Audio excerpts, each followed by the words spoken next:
Why are so many of us going nuts and doing all this psycho crazy stuff and, people on rampages, people torturing people, people joining gangs and actually killing, and all this other crazy mess out there?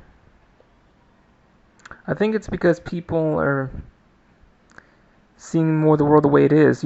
People a lot, they think they're owed something, and even when they're not, and they think they just want more out of life. And many people have had that feeling that we basically deserve more out of life, and in some ways we do, in some ways we don't. But I guess, when I see attractive women, like guys with really hot attractive women, sometimes I've thought that, man, I deserve an attractive woman or two, or the world owes me that. But just because someone got it doesn't mean that they deserve it, and vice versa. So I have to find it myself and make it myself. Like, I don't know if that guy had to bust his ass to get that attractive woman. And a lot of them are foreign, so he probably had to save up a bunch of money, visit there, and spend money to visit and stay there for a while. So that his wife or girlfriend cost him, you know. Plus, he's going to have to buy her gifts and listen to her rant, and. So it'll balance out. Uh, the universe is kind of funny because there are pluses and bad stuff to everything. Like, even though guys are largely more in charge than women and physically stronger, many of them, our private parts are on the outside, so it's easy to just cut them off or mutilate them. Whereas females, it's on the inside. But they're a lot more feminine and expected to be docile. I don't know why I went to that, but gangs, well, I somewhat sympathize with them, ones that only do drugs, like they don't actually go and hurt people, as in they're only will do it in self-defense. Because many times I do see why people feel that they deserve more out of life, like they've been screwed and they think the world owes them. And, of course, not necessarily the world, but the people who do this to them owe them. So they think the best thing to do is just to join a gang, do some activity, and at least get some cash and something out of all this mess. Because they think that life, you could die at any moment, so you might as well live it up. Uh, as for drugs, what you put in your own body is your own business, so ultimately, I technically have little problem with people selling drugs. It's the people who are taking them. They need to control themselves and seek help. Because people are always going to be pushing it, so, the whole war on drugs is a failure. This is kind of more on, what I think about power and, like, why we humans want it. No, scratch that. Well, I talked about Sudini in the last vid. This is somewhat more on that, while we're going more ballistic on each other. And I think I see why, because some of us just get so angry at each other and just hate so many people and groups of people that basically just want to. So, I see why there are no, why psychiatry is up and down in some areas. Whereas people who have these ideas, like people who are really screwed up and would really go out and do something like this, i.e. chilling that Serenity guy, really wouldn't go to a psychiatrist or therapist. I mean, think about it. If you're really going to go out and pull something like this off, you wouldn't see a psychiatrist, because legally, like if you say you want to kill someone, then they have to tell or something like that, or they could subpoena, etc., etc.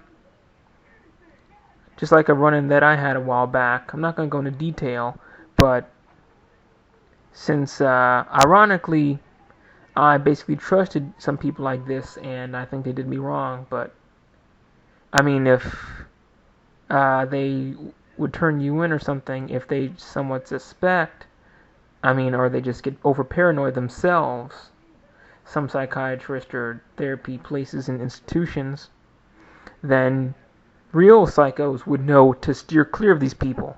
So, duh. Just like that's probably why there's no psychiatry or therapy in prison, because they know that the real criminals definitely would not trust a therapist there. They know there would be wires and stuff everywhere. But I'm somewhat digressing. I think that we all think that the world really is controlled by us humans when it's not. Like, why do we always need papers to go to other places? I mean, sometimes it's necessary, but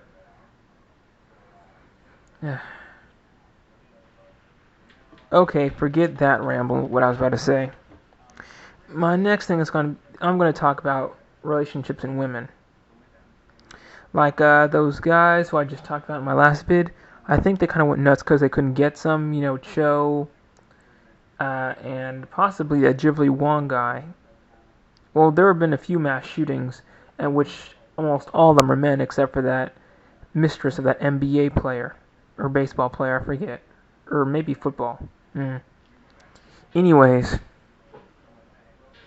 relationships mostly, for the most part, take people for a ride. Sometimes your partner can't have kids, you can't have kids, they might leave you for it, vice versa. You or your partner might get ill, you might leave each other for it or abandon one another. And it makes it so much worse because you really trusted that person, you thought that person was your friend. And domestic abuse. Just like, it's mostly men, sometimes women go nuts and like, the most famous thing is like cutting a man where it hurts the most, if you catch my drift. And yes, plenty of women have done this, especially in Asia. I think I talked about that a few times before. Anyways, for the most part, it seems relationships just take us for a ride. I mean,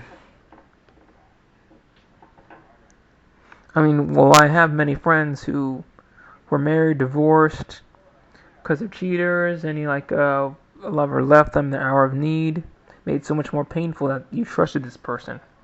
Now myself, not any girlfriends, but I've had friends, and once, I know I'll probably talk about this too, but I kind of felt a bit more sad because even though it was online, since I really talked to this person, I was sad that after they dumped me or something, even though these were girls mostly, that they said that they didn't want to be my friend anymore. It wasn't simultaneously.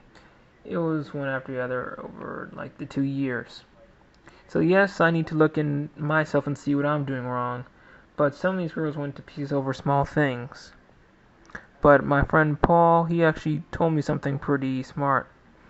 Like online, they don't know who you are really, even if you share a lot of stuff with them or are fun with them for a while. So if they meet you in person and are able to know you're good and bad, then they'll know that even if you're a jerk for a bit, then you'll be nicer. They can, tell you what's wrong. Whereas online, you could be a creep. They don't know. Like, even though you yourself, people who are watching this, even though you yourselves may know that you're not a creep, some of you may be, I don't know. But the girl or the boy out there doesn't know. So that's why online is okay, but it's best if you meet people in person or explore. Save up your money or travel to the new parts of the town or city where you live. See what you can find.